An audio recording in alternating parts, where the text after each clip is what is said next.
Saludos, estimados hermanos. Mi nombre es José Montoya, en Ocha, Obaife, y en Palomonte, larguísimo. Hay alguien que me preguntó que por qué yo miraba para allá y para acá, que eso le había llamado la atención. Y nada, eso son costumbres mías. A veces miro, a ver, no vaya a ser que vaya a tumbar algo. O siempre tengo en la mente muy sincronizado todo el ambiente que está a mi alrededor.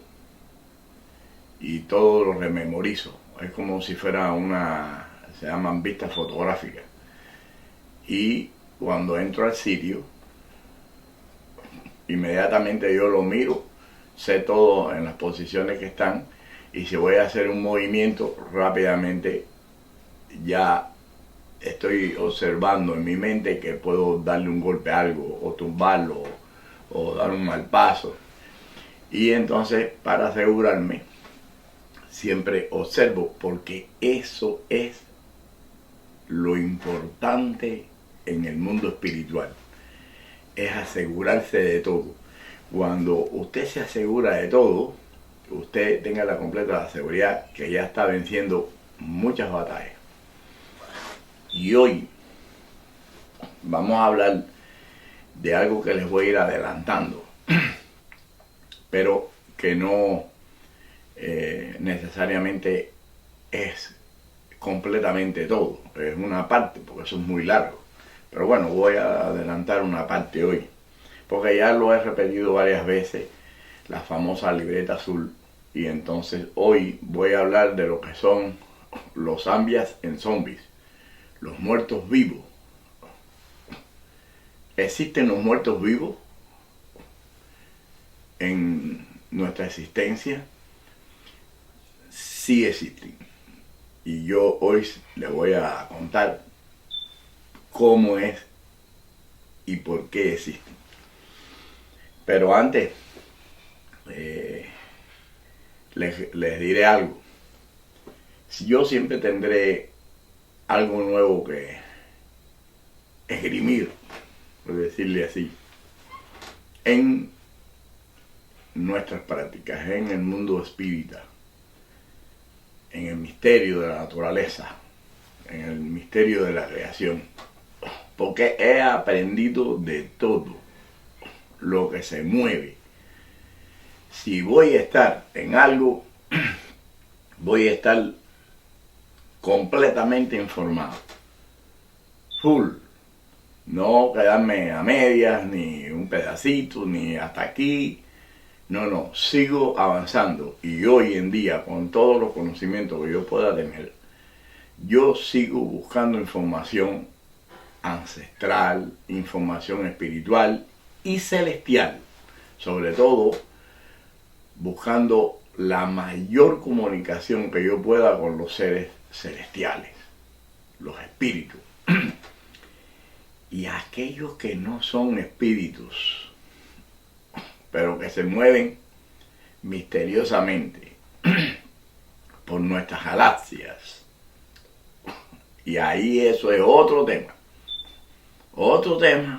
que nosotros vamos a estar también tocando. Pero mire, en el caso de otra práctica que yo también he ejercido y puedo ejercer como gran maestro certificado por esa academia, certificado por uno de los individuos fundadores en los Estados Unidos de lo que es o son los centros místicos Yogananda Paramahansa, que tienen que ver con todo lo que es mente y espíritu. También tiene que ver con la naturaleza y la concentración de la mente para la curación.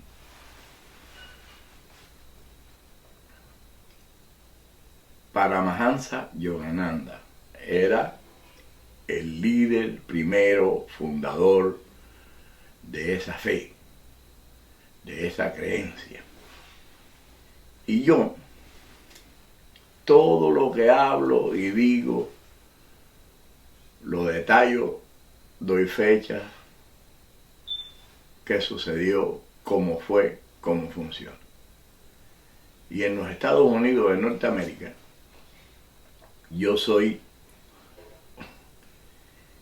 el gran maestro yoga de lo que son los centros místicos Yogananda Paramahansa, gran maestro independiente certificado, que significa que yo soy, entre los muy elegidos y muy poquitos, el único que puede extender ministerios independientes de lo que son los centros místicos Yogananda Paramahansa. Y tengo el título número 11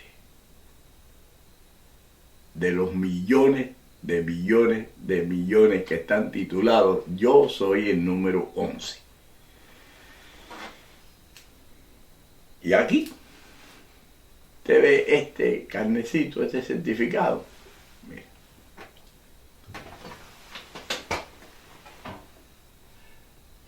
Independent Reverend, certificado, acuñado y con todas las reglas de las universidades de Paramahansa y Yogananda. Fundador, José Montoya. Ahí me ven, ahí estaba joven en la foto esa. ¿Ve? Ordenación.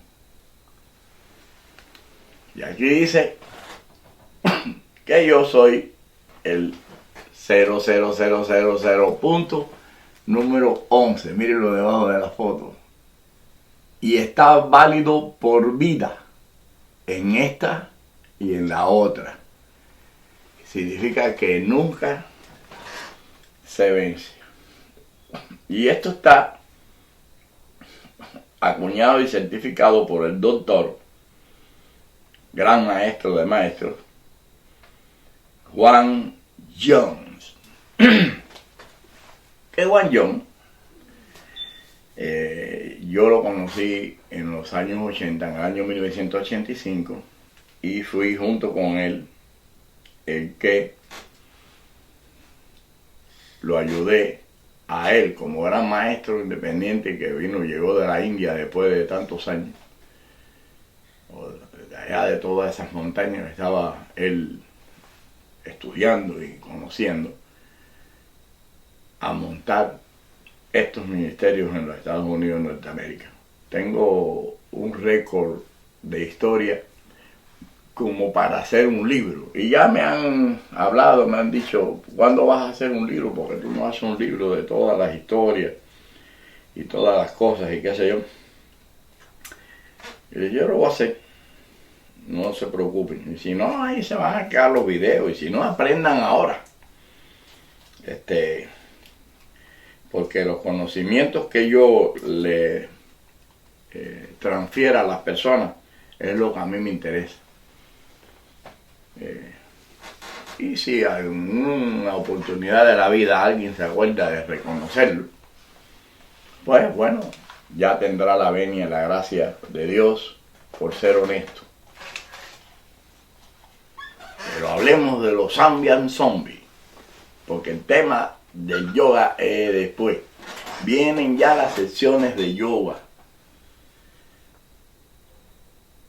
extensas y donde estaremos compartiendo con otros grandes maestros. Estarán conmigo conferenciando en programa. Ya les dije que este programa se va a convertir en un momento determinado en el futuro en un estudio grande donde van a haber invitados y todo como eran mis programas antes, hasta el año 1905 o no, hasta el 2016, prácticamente, que era un estudio inmenso. Bueno, le voy a hacer una historia para poder comprender lo de los Zambian Zombies, los muertos vivos.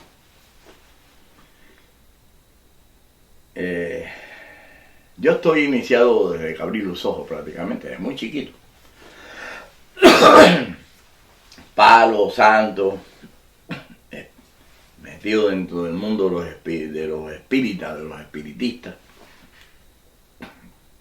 Yo me acuerdo, porque yo tengo una memoria tremenda, de que yo era un bebé, casi prácticamente un bebito, y yo veía a mi familia, que son orientales, en la ciudad de Holguín.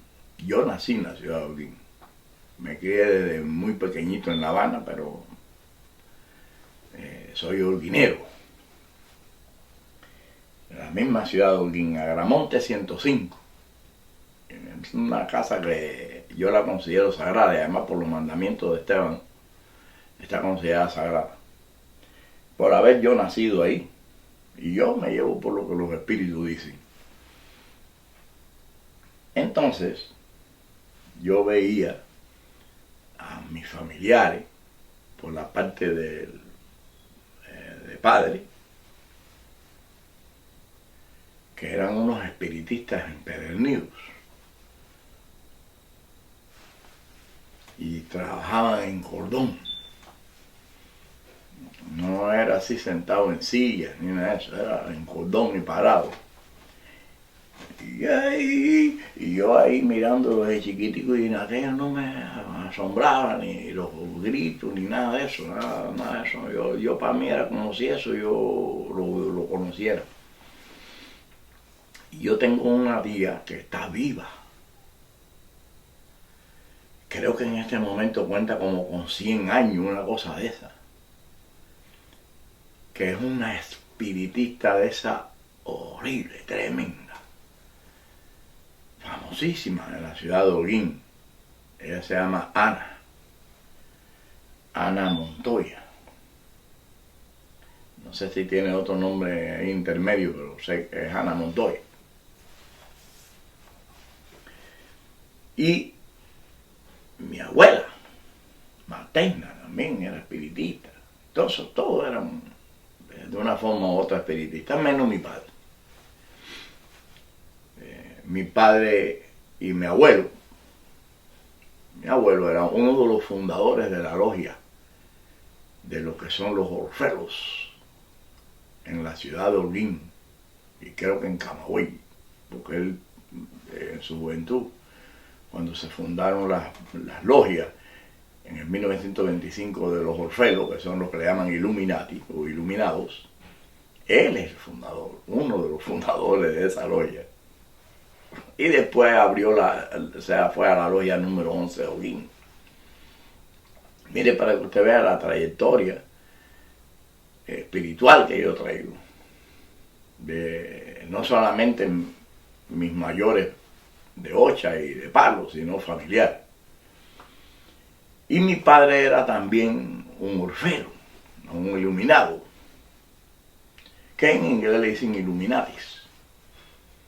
Y me recuerdo que mi abuelo contaba, siempre tenía en la casa de él, en una parte de la casa, un ojo con el triángulo, un sello, una banda y un bátulo, que eso significaba gran maestro de esa logia. Y cuando llegó la revolución, triunfó la revolución en Cuba, por algún motivo, mi padre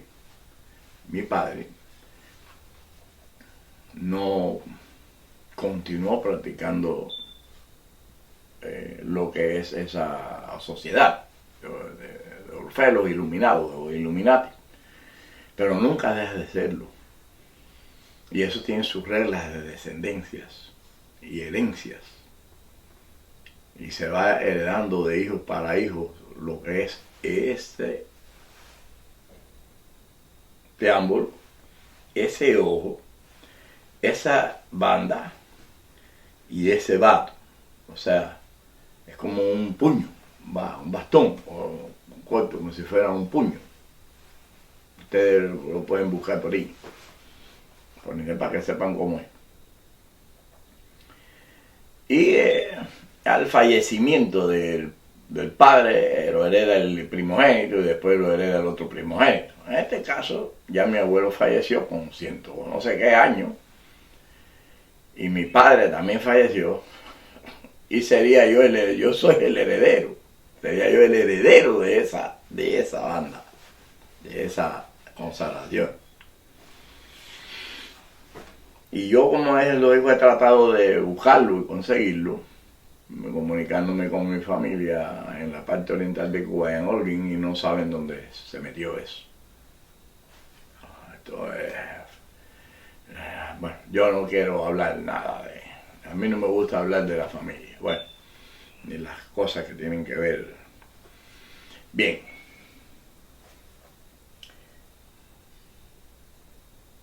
Basado en todas estas situaciones y otras que pasaron de índole familiares, yo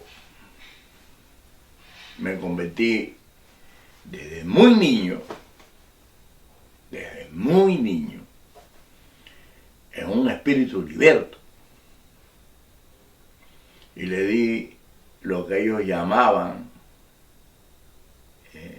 muchos problemas a mi familia, a mi padre. Pero bueno, esa es otra cosa bastante complicada, que no quiero llegar ahí tampoco y profundizar, solamente me quiero basar en las cuestiones religiosas, porque eso es lo que le interesa a ustedes. Y cómo aprender de eso.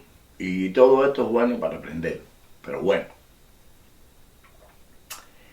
El espíritu liberto, ¿qué significa eso? Significa que yo, desde que era un niño,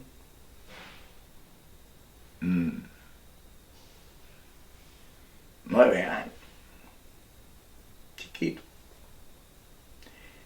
andaba en la calle, siempre estaba en la calle.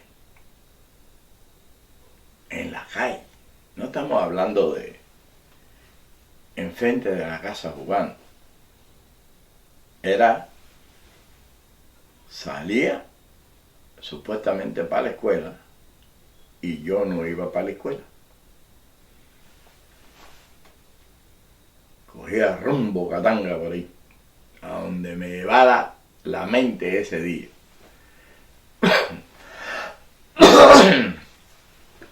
Y así pasó el tiempo. Y entre esa trayectoria de tiempo,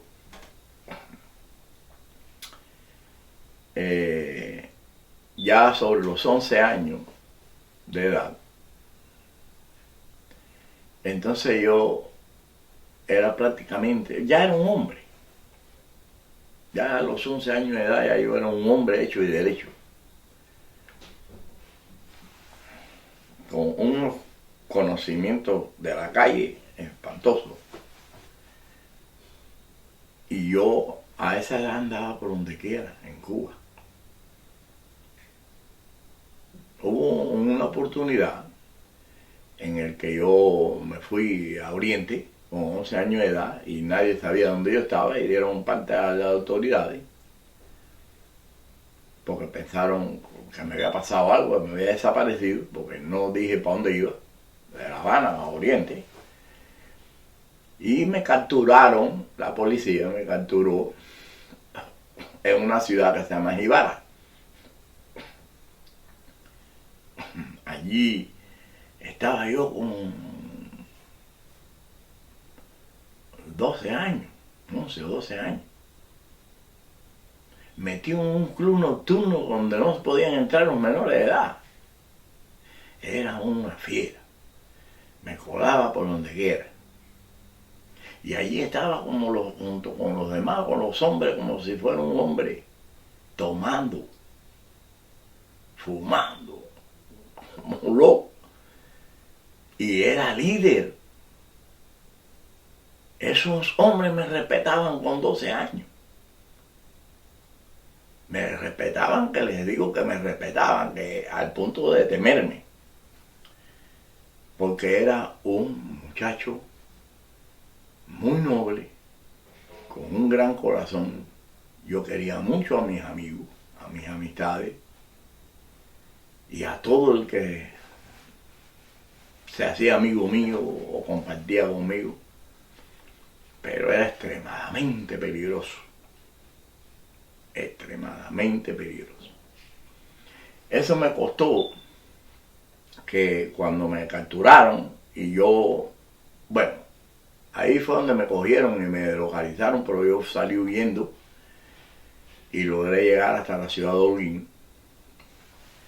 Y allá en la ciudad de Holguín me escondí en la casa de un amigo, de una amistad que conocía yo desde que eran amistades de mi familia, de los niños, pero la mamá de mi amigo Reinaldo Escobar Camejo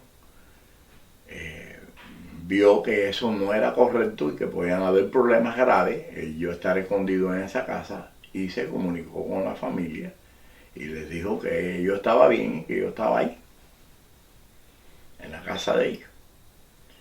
Entonces, un tío mío, que no voy a mencionar su nombre, viajó de La Habana a buscarme y llegó de una forma extremadamente violenta para sacarme de la casa, con una pistola en la mano y todo, porque él creía que él era pistolero, y como él era del ejército rebelde y de toda esa cosa,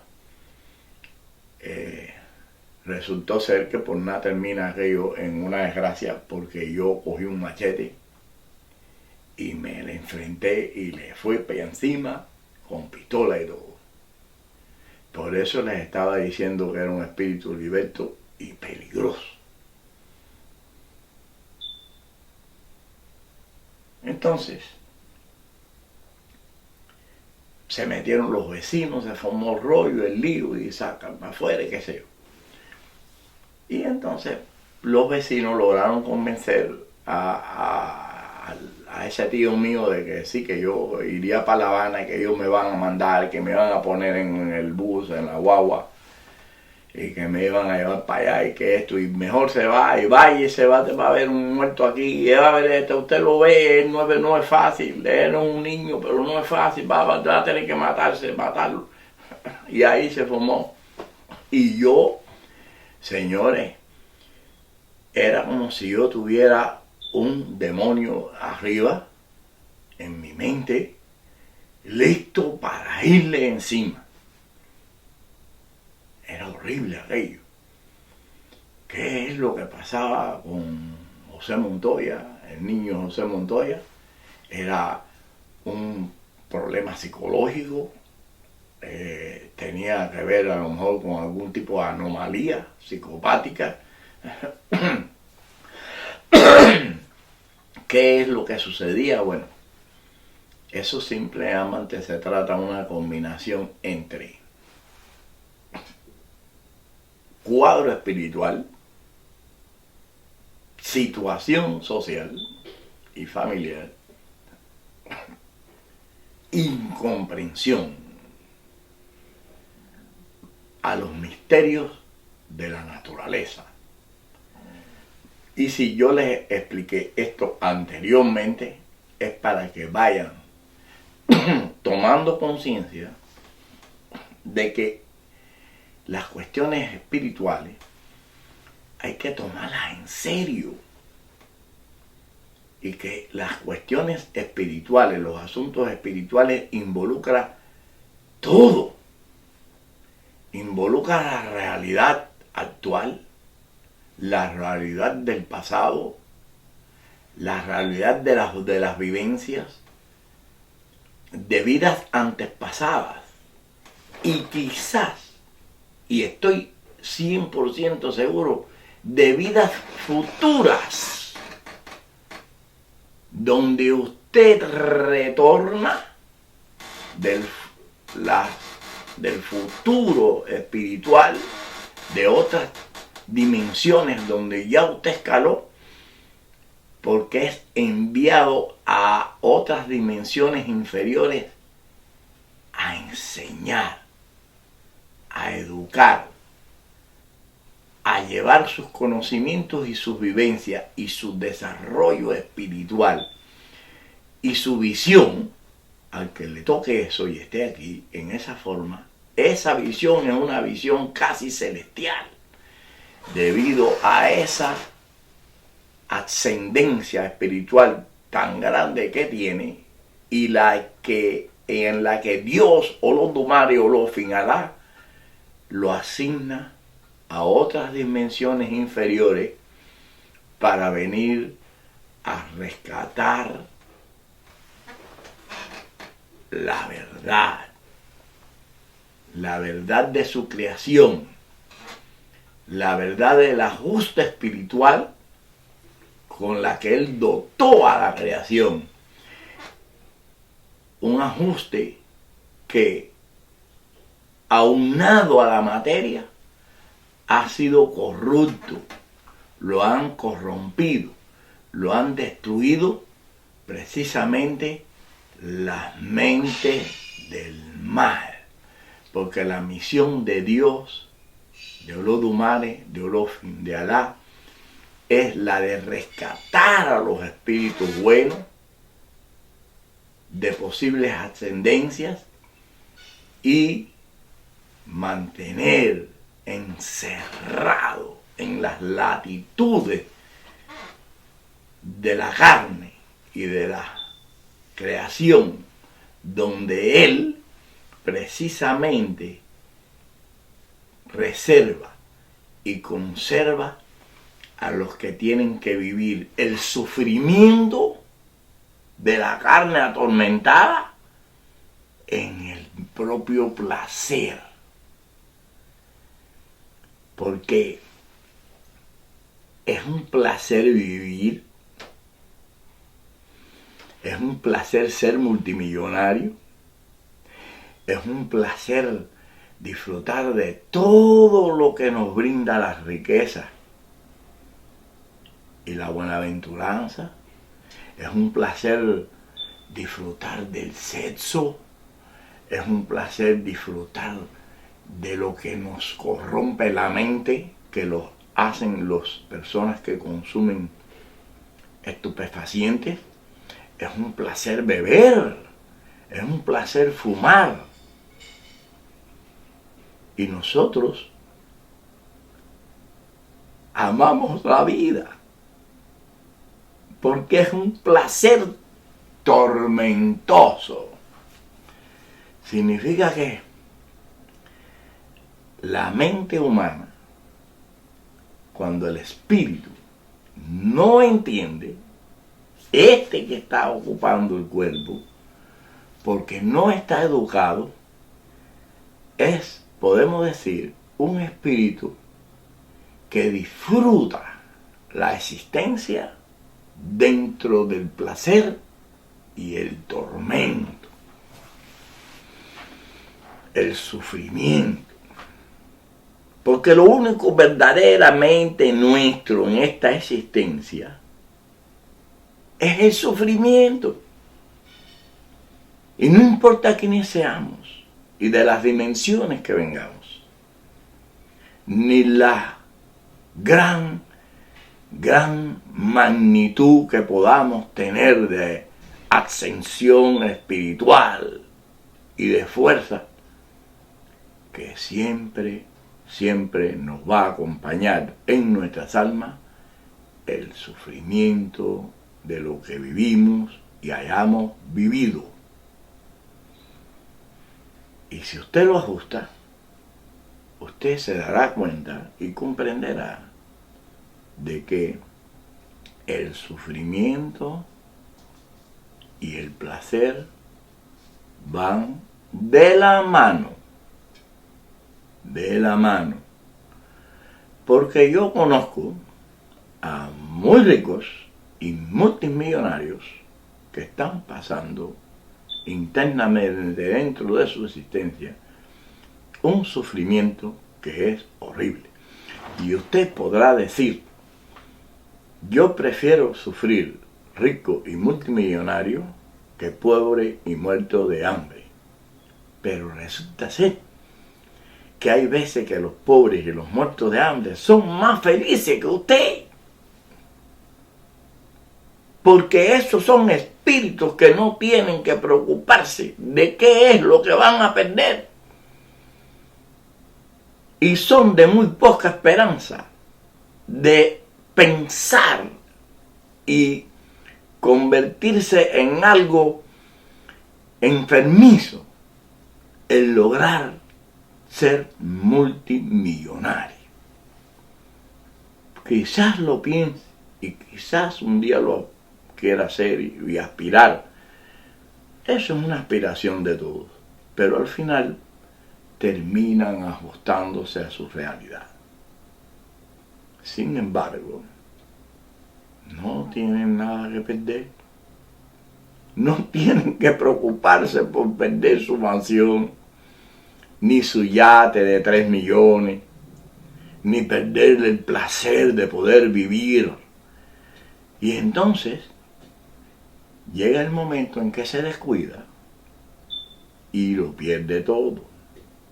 O dentro de ese mismo placer le llega el bobo sobo, ofo, aro, alayé, mancuí, y cayó en lo peor, porque usted no sabe los sufrimientos que pasan los ricos. Y miren las noticias, como los más prominentes y ricos siempre están en problemas, cuando sabemos los que son públicos, pero los que no son públicos están casi en su mayoría por la misma talla. En la misma talla. Unos aparecen muertos en los hoteles con una sobredosis, otros se les matan los hijos como no sé qué, el otro que se mató en un avión, el hijo de rico. Recientemente acabo de ver una noticia de un hijo de un multimillonario que falleció en un bote. ¿Usted quiere ver el sufrimiento más grande que es? Es horrible. Comience a sincronizar la mente y llévela y ajústela ahí. Y ajústela a la medida de donde usted tiene que estar. Y usted verá cómo usted funciona mejor y mejor cada día. Y para eso también necesita aprender. Y cuando llegue el momento de aprender, busque la persona adecuada. Trate de conseguirla. En el caso nuestro, nosotros vamos a establecer esos ministerios, esos lugares, esos sitios, con calma. Yo no estoy apurado. Yo debería haber hecho esto ya después que había establecido todo eso. Pero, como yo necesariamente no estoy buscando aquí, y lo digo y lo repito, que me vengan a pagar la renta ni un bill de la casa, sino simplemente a traer mi mensaje del más allá. Y ahí es donde vamos a hablar de qué es lo que es un Zambian Zombie. Lo he puesto 2 o 3 veces en Ascuas, pero así funciona. Ese es el toque que le da a la presentación esta el toque verdadero, la veracidad.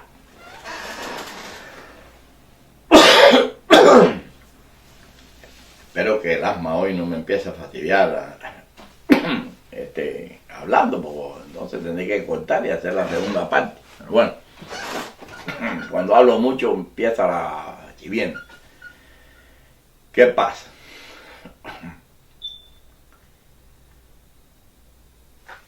En el año 1974, yo le dije a mi padrino, Juan Mestre, no estoy muy bien seguro si él es haitiano o es hijo de haitianos en Cuba. Murió en el año 1995, creo que como 100 años, una cosa de esa. Y yo le dije, me atreví a decirle lo que nadie se atrevía a decirle. Y ahora le voy a decir qué cosa es. Mi padrino había una historia que él la corroboraba de algo que pasó con él él tenía un hueco en la frente. Y todos los que son ahijados de Juan Mestre pasaron por la casa de Juan Mestre lo saben. Tenía un hueco. No estamos hablando que es una cicatriz. Era un hueco para adentro. Donde era grande el hueco y usted a lo mejor podía coger 2 dedos o 3 y meterlo dentro de la frente, dentro del hueco, y lo caminaba hasta aquí, por lo menos. Y eso usted dirá, pero ¿y cómo puede ser eso? Si se sobreentiende que en la frente, en la parte precisamente donde él tenía ese hueco, están los sesos. Casualmente, el número 7772, ahijados míos, que acabo de jurar el 7772 de 3 semanas, ya lo he dicho, es hermano de un hermano mío de Palo, en Cuba. Él, como lo digo, es menor, porque yo estoy jurado desde que era un muchacho y él tiene 50 y pico de años, creo que tiene 58 años.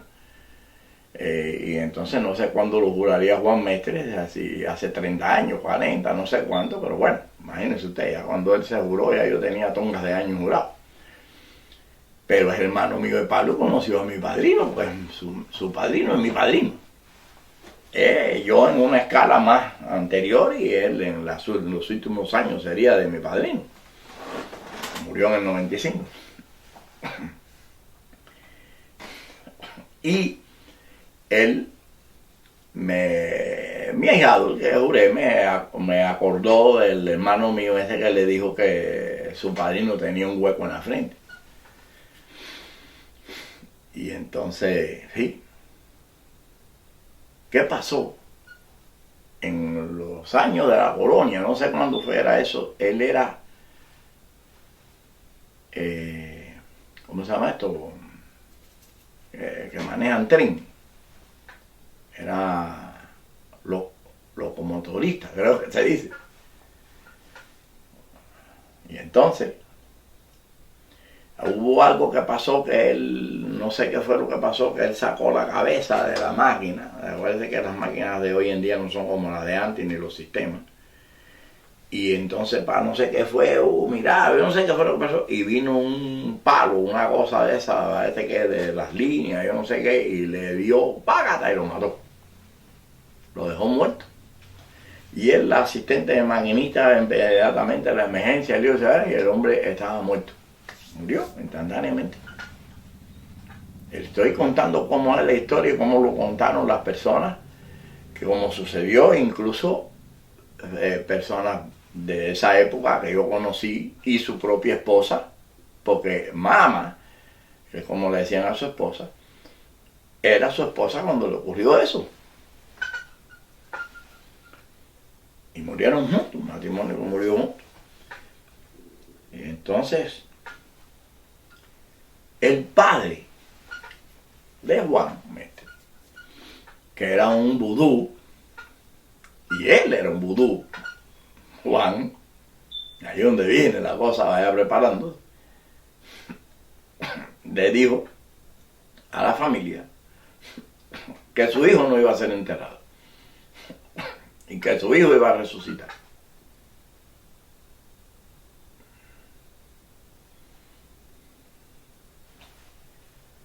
Y ahí estuvo, creo que durante 20 y pico de días, y no se podría, no cogía peste, inerte, y el padre haciendo sus cosas, mamá, y despertó el muerto.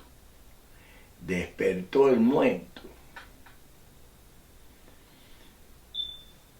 Y a partir de ese día, Juan Mestre se convirtió en un ensambia en zombie, un muerto vivo. O sea, un muerto que revivió, ensambia en zombie. Pero no que revivió a las horas, ni a la media hora, ni a las 30, a los 20 y pico de días. No recuerdo cuántos fueron los días que me estuvieron explicando de esa situación. Y se convirtió en un ensambia en zombie. Y mi padrino Juan Mestre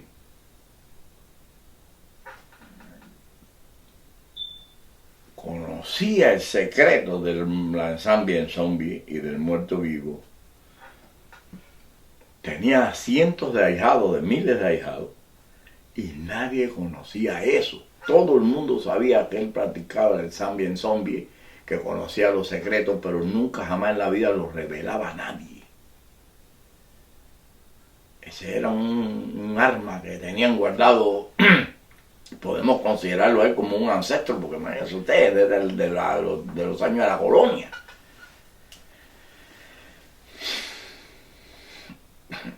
Por los años que murió con 100, pues nació en el 1895, debe ser por ahí. Y entonces, un misterio. Pues en el año 1974, yo que era un leve estado de eso, que no me paraba para decir nada y no me interesaba nada. Yo no me importaba. A mí no me importaba lo que pensara nadie, ni que se pusieran bravos, no bravos, nada de eso. Y yo le dije a el difunto, un concuño mío, Gonzalo, que era hermano mío de palo, de tata y demás, y qué sé yo cuándo. Entonces yo le dije, le voy a decir a Juan que a ver si me puede enseñar la lengua correcta. La lengua de verdad mayombe, y que fuera no la lengua callejera que se habla hoy en día, sino de verdad la lengua mayombe. Y me dijo, está loco, no te pongas a estar pasándote de loco ni de nada de eso, que te van a dar en vela y que qué sé yo. Porque eso es otra cosa, esta religión tiene ciertas cosas que yo no las comparto. Por eso que vamos a un mundo nuevo. Y yo dije, bueno, si me dan vela, a mí que madre, que sé cuándo. Y dar en vela significaba que el castigo en nuestras prácticas era darte machetazo. Te daban, para castigarte, te daban no con el filo, con la parte plana, te asignaban igual que los tiempos de los esclavos con un látigo, 21 embelazos, 17 embelazos, 15 embelazos, lo que fuera. Y el baco fula o un asignado era el que te sonaba los embelazos. Y no suave, embele, un atraso horrible, pero bueno, eso lo vamos a resolver. Y lo vamos a resolver aquí, hoy en día, en nuestra era. Esto lo vamos a poner en orden y nosotros vamos a de verdad practicar la creencia y la fe, pero sin el salvajismo, ni la mediocridad, ni que seamos unos trogloditas, ni la mentira, ni cavernícola. Porque esto existe de verdad, pero no como se está haciendo.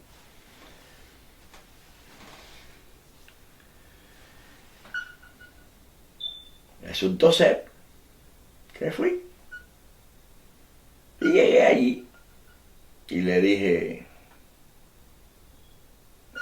Joséito, que se cuándo. Y me dice, mamá, qué bueno, llegaste, es la hora del almuerzo, estamos haciendo ahí una comidita para que comas algo. Porque a mí me parece que mamá me tenía lástima, porque yo estaba flaco, que parecía un enclenque. Vaya, estaba fuerte, pero tenía energía pero estaba todo flaco, todo desbaratado. Y cada vez que yo llegaba allí, ella quería que yo comiera algo. Entonces yo no comía nada, ya estaba acostumbrado, estaba como los faquiris, del hambre que pasaba. Ya yo creo que si me comía un caramelo ya con eso me llenaba.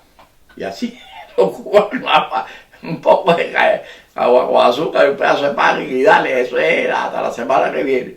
Bueno, estoy exagerando, pero más o menos, Bueno, pero no es tan mentira. Lo siento, la verdad hay que decirlo. Y está bien. Y me dice así, y me dice él, no sé, me parece que tú estás misterioso. Y los ojos esos tuyos me están revelando algo. ¿Qué tú quieres? Yo, mire, Tata, yo le voy a decir una cosa. Yo estoy aquí, yo vine para aquí y regresé a su casa, porque de tantos años que yo mamá la había venido aquí ni nada. Y cuando empecé a venir ahora, yo quiero que usted a ver si tiene algo que me pueda enseñar, que yo quiero aprender la lengua. Mayombe, la de palo. Dice, está bien. Eso no existía. Eso que él hizo, eso no existía, ¿no? Nadie. Y dice, ve allí al gavetero, y el gavetero que él me está señalando está dentro del mismo cuarto de palo y de enganga, y él era santo el palo cruzado, dentro del mismo cuarto. Donde estaban las engangas, estaban los santos, los orillas. Estamos hablando de ancestros, bestias, y de eso vamos a hablar en otro video, santo y palo cruzado. Ahora estamos hablando de Zambia Zombie y de ciertas cosas anteriores. Y yo voy y me dice, la libreta azul. Coge la libreta azul y cuando termines de aprenderte a leer, viene y me la pones en el mismo sitio. Y yo fui a abrir la gaveta, veo una libreta azul, cogí la libreta azul y era una libreta doble, de esas que son dobles que se pegaban en Cuba, las pegaban y eran 2 libretas. Y cogí mi libreta y entonces cuando ya cojo mi libreta la hago así y la doblo, la cojo así. Y voy caminando y entonces, pues, mamá, voy a entrar al baño un momentico. Y fui al baño un momentico, y salí. Y me dice, espérate nada más un ratico que ya vaya a estar la comida. No, yo me voy, que yo tengo que entrar a trabajar. Y de qué cotorro, usted sabe que las guaguas están muy malas. Se están demorando mucho. Soy en San Francisco de Paula, detrás del Hemingway, del Museo Hemingway, allá en la loma, la punta. Entonces, bueno, está bien, bueno, cuídame, la libreta, está bien. Me voy, cuando es así empecé a abrir la libreta, no era solamente una libreta que era de palo, de lengua. Eran todos los secretos que Juan Mestre conocía, que nadie sabía, y jamás en la vida se reveló a nadie, ni nadie jamás en la vida lo sospechaba. Sabían que él tenía misterios, pero no. Y resultó ser que después fue cuando se formó el bareo, que fue que yo me había equivocado de libreta. Y habían 3 libretas, eran 2 pegadas y una suelta. Y la azul era la de la lengua, la otra 2 pegadas no era de la lengua, eran los secretos. Y yo pensé que él me había mandado a jugar la libreta azul para que yo aprendiera eso. Utilicé la lógica, yo no me dio la libreta azul, yo cogí la libreta azul. Porque yo no vi ninguna otra libreta azul ahí. Esa era la libreta azul, yo vi la libreta azul y la cogí, y salí. Además yo era un tipo medio que a veces no entendía mucho las cosas. Y agarré la libreta azul y cuando le hice así, todo lo que yo sé hoy en día es esa libreta azul.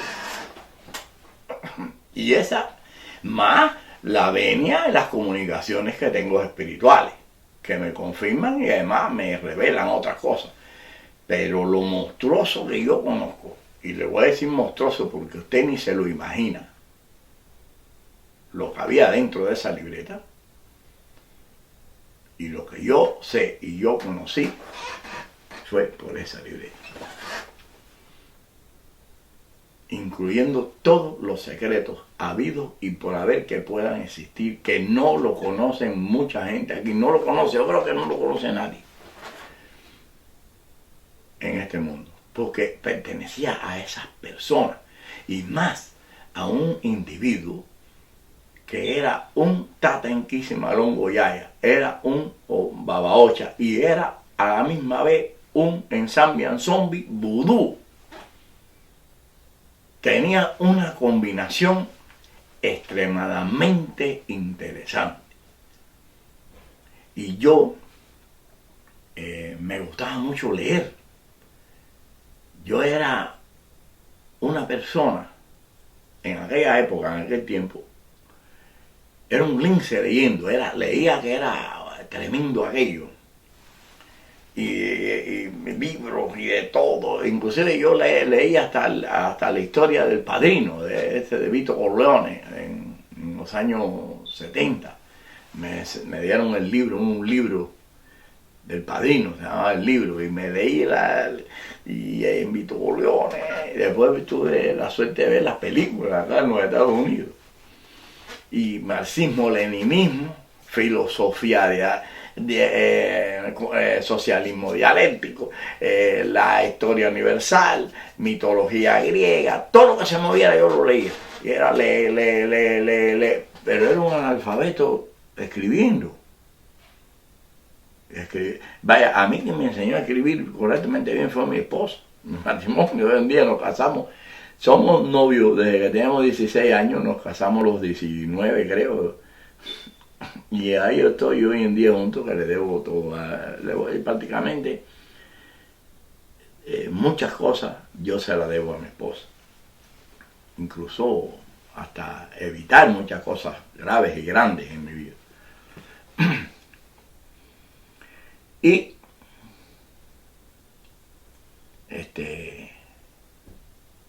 la libreta aquella, leyéndole un hueso, escribiendo un alfabeto. Y entonces, la libreta que ella le hice así, era como vista fotográfica. Y eso sí, todo lo que iba para acá adentro ahí se quedaba. Ahí sí no, de ahí no salía nada. ¡Pum! Terminé, volví de nuevo.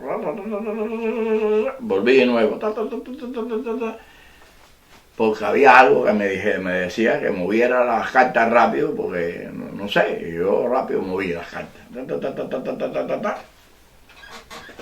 Y yo regresé para allá a llevarle la libreta.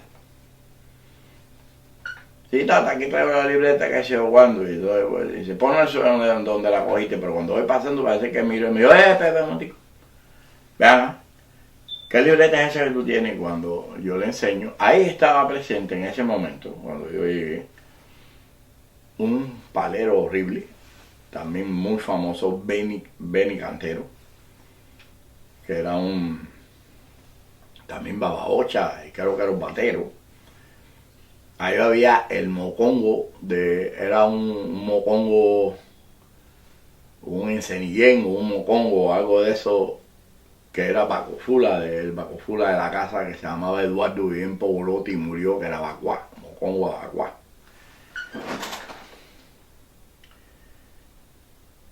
Y no me acuerdo quién otro más estaba ahí, un tal Carlos, algo de eso, un blanquito gordo que había. Que era hermano mío de Pablo también, pero estaba ahí. Y ahí viene la libreta. Y cuando ya eso pasó, ya yo tenía gente de jurada, ya yo tenía más de 200 y pico gente de jurada, yo. Estamos hablando de que ya yo había cepillado unos cuantos ya. Pero quería incrementar mi conocimiento y me topé con una bola espantosa. Y cuando el hombre vio aquello, ahí mismo se plantó y me dijo que yo había hecho eso premeditadamente y que yo había cogido la libreta esa para esto y que yo había hecho no sé qué y que había dejado de decir. Me empezó a ofender y a decirme improperios fuertes que yo no se lo permitía nunca jamás en mi vida a nadie, porque a mí no se me podía mirar. A mí tú me mirabas mal y ya había problemas.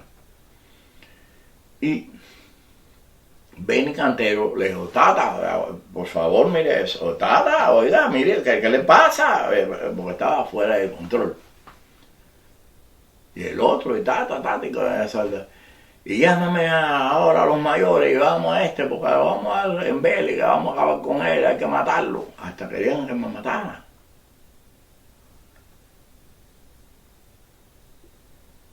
Y yo me paré, así, tranquilito, sin perder, no me paré, no, porque era parado, disculpe, mirándolo, y cogí la libreta en mi mano, que yo todavía la tenía, en la mano, no me la había él quitado de la mano, él le dio el arrebato, y cogí la libreta, y le hice así, ¡vaya! Se la tiré por la cara, porque él me faltó el respeto. Incluso me querían matar.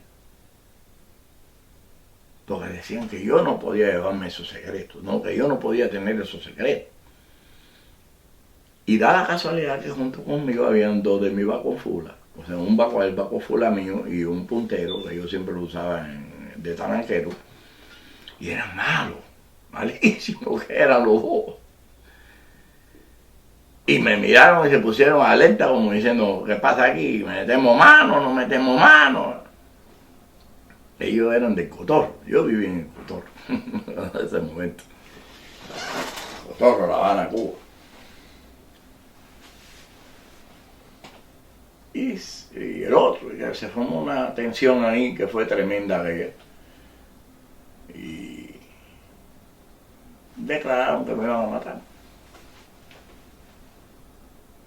Eso fue lo que dije. Y ese día terminó la historia de yo y mi padrino, Juan Mestre. No por mí, porque yo jamás en la vida hice eso de ninguna forma premeditada, y ni que... Ahora, que sí me la leí completa, porque en realidad no sabía si eso fue, él me lo dio para que me lo aprendiera completo, o eso porque me dio la libreta azul.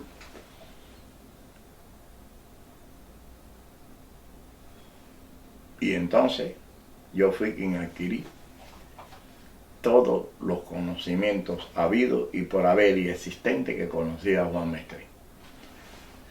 Y no conozco ningún otro que lo sepa. Ningún otro que lo conozca. Porque eso trajo por consecuencia una tensión muy grande y guerras de brujería. Y aquello fue espantoso entre el año 1976 hasta el 1980 que yo me fui de Cuba para los Estados Unidos. Y sí querían matarme, pero yo era más malo que ellos, juntos. Y cuando aquellos mis ahijados, los ahijados que yo tenía, eran para respetar, no había arreglo con ellos. Porque eso es otra cosa que existía en Cuba. La guerra de clanes no solamente era de brujería, o sea, de casas de palo, era también a las manos, y era machete, y era puñalada, y era lo que la bengala, y era lo que se moviera. Y eso es lo que a mí me está llevando a yo, esta religión, llevarla a una religión civilizada. Porque ya yo he pasado por todo lo que tiene que ver en este mundo, tanto como ser humano, como persona, como religioso. Lo he visto todo. Quizás a lo mejor me falte ver más, pero si hasta ahora ya yo, con lo que sé, me basta, bueno, si el Odumare o lo Finalá quiere que yo sepa más, pues bueno, bienaventurados, los escogidos. Ahora, sucedió algo.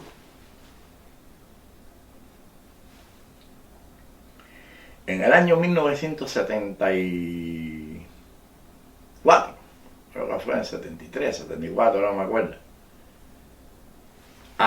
No, fue en el año, en diciembre 17 de 1973. Antes de yo pasar eso de la libreta. Esto fue antes de pasar de eso de la libreta. A mí me llaman al servicio militar obligatorio en Cuba. Y entro en, no sé, creo que fue en junio o julio, una cosa esa. Bueno, junio creo que fue, una cosa. Y me mandan a una escuela de especialistas menores en La Cabaña, en la escuela cadete que había ahí que se llamaba, creo que Antonio Maceo, una cosa de esa. Y ahí yo pasé a una escuela de especialistas en comunicaciones. Telegrafista, teletipo, planchetas, registerio, la madre de los tomates, todo lo que era equipos R820, todos los equipos que se movieran, yo me convertí en un experto en eso, en el ejército. Me gradué de eso, pero era tan fastidioso y tan chivado que el único que no salió de ahí con una graduación de militar, de sargento, ni cabo, ni teniente, ni nada de eso fui yo, porque era un desastre. Pero como era muy diestro en eso, me dieron las facultades que tenían y por eso no me metieron preso, me despidieron o lo que sea. Era una cuestión de adaptación, posiblemente. Y entonces, en diciembre 17 de 1973, ya yo me había graduado, había terminado todo, y me mandaron a la unidad que estaba al lado en el Cristo, un Cristo que hay así, allá en La Habana, allá en la Loma de Casablanca. Al lado había una unidad militar, 4790, me mandan ahí, y a esperar a que me asignaran, a dónde me iban a asignar, a qué lugar de Cuba o de unidad militar me iban a asignar. Y como estábamos esperando que nos asignaran, vengo caminando yo y hay un capitán del ejército, un capitán que era de la revolución, Armando Proenza, llamaba el tipo ahí. Y viene y me dice, oye, tú, ¿qué tú estás haciendo? Digo, yo, nada, dando vueltas aquí. Dice, ve allá el carro que va a salir, que van a buscar unos bloques a Boyero. Y ya ahí para que ayude a cargar los bloques. Y entonces nos montamos en el carro, que sea un SIL, no sé qué, era un SIL 69, una cosa de esa. Y salimos, fuimos a Boyero, cargamos el camión de bloque, que no era ni para él, no era ni para la unidad, era para una cosa de él personal. Porque el lugar donde íbamos a llevar no era la unidad militar, era una casa que él estaba construyendo. Por eso era por los corruptos que son, ¿verdad? Y entonces, y además, ¿qué hacía yo ahí? Yo era un especialista militar, no cargador de bloque, pero bueno, eso es otra cosa. Las cosas son las cosas. Y entonces, cuando veníamos de regreso a La Cabaña, ahí entramos al túnel de La Habana y estaba lloviendo. Y el túnel de La Habana se mojaba así, y el agua se mojaba. Y entra el hombre, entonces el gracioso que iba manejando, pues aceleró, no sé qué pasó, lo que pasó ahí. Y yo iba en la parte de atrás, íbamos a Argelio, que debe estar vivo en Cuba todavía. Yo lo vi en el año 1996. Vivía en la calle Concordia, creo que Virtudes o Concordia, no me acuerdo bien. Era frente a un lugar de deporte que le decían Ponce Carrasco, un solar, él vivía ahí, Argelio se llama. Y Argelio y yo íbamos atrás, en un pedacito de cama así, y los bloques ahí, y esos bloques, lo único que tenían era una soguita así, nada más. Y entonces entró aquello con una velocidad tremenda dentro del túnel y empezó a dar vueltas. ¡Bam! El primer leñazo, y cuando da el primer leñazo, los bloques a mí me cayeron arriba, y a Argelio lo botó, lo tiró y cayó en la carretera. Y a mí me caen los bloques arriba, golpes en la cabeza y el sangrerío, pero el carro siguió dando bandazos y dio contra otra pared y me bota a mí, me tira y me doy casi contra el techo, el túnel de la velocidad con que me tiró para arriba, y cuando caí me di en la cabeza con el pasamano de un pasillo que había, que era para caminar por dentro del túnel. Le di Fue así. Y caigo. Dándome con eso en la cabeza, caigo en el medio de la calle. Y todavía yo no había perdido conocimiento, fíjate. Y entonces caigo y me paro. Cuando me paro miro y veo el carro que estaba prendido. Como que había explotado, no sé qué. Y lo miro. Cuando miro algo así, veo una guagua que venía para arriba de mí. Y ahí, a Dios Soledad recuerdo por él. Dicen los médicos, dijeron todo, a mí me revivieron en el hospital, porque en lo que no sé cómo fue que me recogieron ahí. No sé, sabes que los cubanos forman un lío ahí, ¡dale, corre, cárgalo! Y me metieron en un carro, no sé qué fue lo que pasó ahí, y me llevaron para el hospital, al Naval. Cuando llegué al Naval, los médicos dijeron que yo no llegué con vida. Y entonces empezaron a tratar de resucitarme y no sé qué, y me pusieron ahí. Pero como ya yo tenía, no sé qué aparato, no sé qué fue lo que pasó ahí, que entonces una enfermera se dio cuenta que yo pasó para algo, entró y se dio cuenta que yo estaba respirando. Veían la sábana que se movía, porque estaba tapado con una sábana. A Dios se le da recuerdo por allá, ya ese se fue del aire. Y la enfermera vio que se movió la sábana y cuando me movió rápido, corrió, metió gritos. Y vinieron y rápido me cayeron arriba, estaba con vida, entonces estuve un tiempo en coma. Y hasta que abrí los ojos y volví otra vez. Y ahí, ese día, al día siguiente, que ya yo estaba hablando como si nada, vaya, todo chivado, todo lleno de heridas y de cosas. Y llegó el mayor del ejército, el jefe de las 4790, la Madrid Revilla, y me fue a ver él ahí personalmente al hospital a hablar conmigo y me dijo, usted es un gato, tiene 7 vidas. Digo yo, no, me salvé de esta. Y dice, no, se salvó, no, usted resucitó. Usted ya estaba, ya estaba tapado. Para ir para el cuarto de las papas, el cuarto de las papas donde le hacen autopsia a la gente, ¿verdad?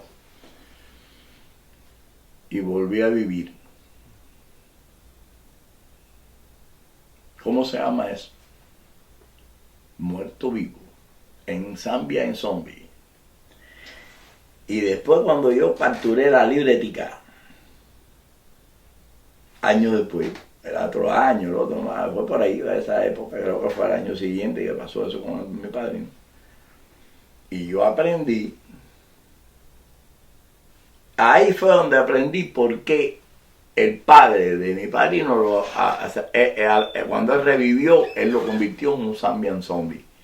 Porque es una facultad que existe en las personas que tienen la fuerza y el poder de, estando vivo, convertirse como si fuera un espíritu y caminar y llegar a los lugares. Y ahí es donde viene la otra historia, donde hay personas aquí que tienen, ellos son testigos, que yo les he dicho a ellos hasta cuando han ido al baño. Y se han quedado totalmente, completamente asombrados. Y eso se llama poder de traslación. Y es una práctica que se llama Zambia en zombie. Muerto vivo que camina. Y eso se aprende. Quizás las personas no puedan llegar a tener ese poder de traslación, porque es una cuestión de entre la muerte y la vida. Pero sí el poder de poder trasladar su mente y poder llegar a los lugares, no caminando como si fuera un espíritu en desprendimiento, sino a través del poder de su mente y su espíritu. Y cómo trabajar el Zambia en zombie. Señores, que Dios, Olor Dumario, Olor Fingalá, los ilumine, le dé mucha paz. Y vendremos entonces con la segunda parte, porque esto se está alargando demasiado. Así que no se pierda cuando yo ponga la segunda parte de los Zambias en zombie. que está interesante y vamos a aprender mucho aquí juntos. Tengan buen día, buena noche, buenas tardes, según el horario que me esté viendo, y aprenda. Que el que no aprende en este mundo, aprende en el otro, y yo quizás venga de otras dimensiones, pero yo no las recuerdo. Mientras tanto, disfrute aquí y sepa cómo sobrevivir entre el placer y el sufrimiento.